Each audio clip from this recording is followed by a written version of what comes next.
नमस्कार, मैं हूं राहुल शर्मा। आप देख रहे हैं एसपी लाइव न्यूज। स्वागत है आप सभी का आज की इस बड़ी खबर में। बड़ी खबर की शुरुआत इस वक्त हम कर रहे हैं महाराष्ट्र से।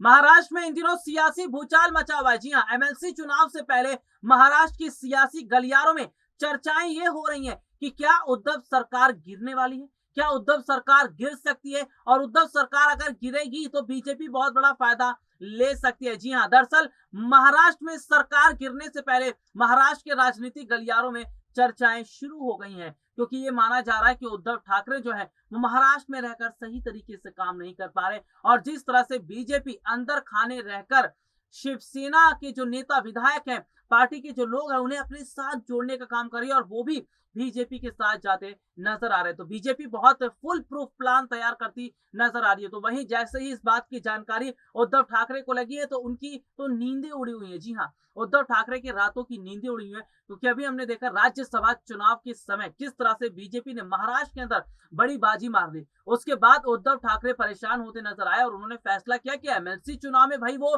पीछे नहीं हटेंगे। एमएलसी चुनाव में किसी भी कीमत पर वो जो है कहीं कमी नहीं रखेंगे। इसीलिए एमएलसी चुनाव से पहले उन्होंने अपने विधायकों को, कई जो पार्टी के करीबी नेता हैं, उनको एक होटल में शिफ्ट किया।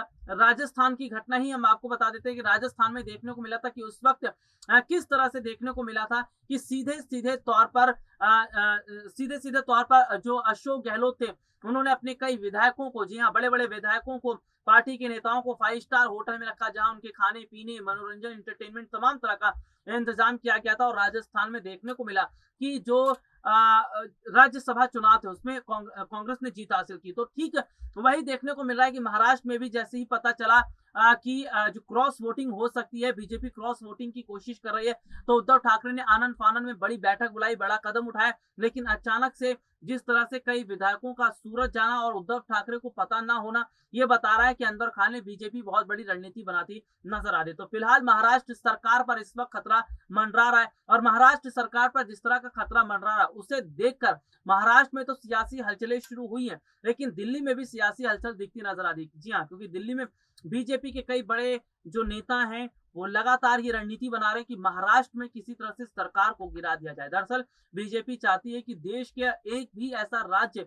ना छूटे जहां पर उनकी सरकार ना हो। तो धीरे धीरे अब महाराष्ट्र में भी अपनी बड़ी बढ़त बनाने की कोशिश बीजेपी कर रही है क्रॉस वोटिंग के जरिए। क्रॉस वोटिंग राजस्थान में भी करवाया जा रहा था, लेकिन वहां पर कामयाब नहीं हो पाए। तो ऐसे में हम यहाँ पर देख रहे हैं कि महाराष्ट्र में क्रॉस वोटिंग अगर होती है तो क्या इसका सबसे बड़ा नुकसान उद्धव ठाकरे को उठाना पड़ेगा। तो सीधे सीधे तौर पर देखा जा रहा है कि क्रॉस वोटिंग की खबरें कहीं ना कहीं सामने आने के बाद मुश्किलों में उद्धव ठाकरे हैं। आज के लिए इतना ही। आपसे फिर दोबारा मुलाकात होगी, तब तक ले जा दीजिए।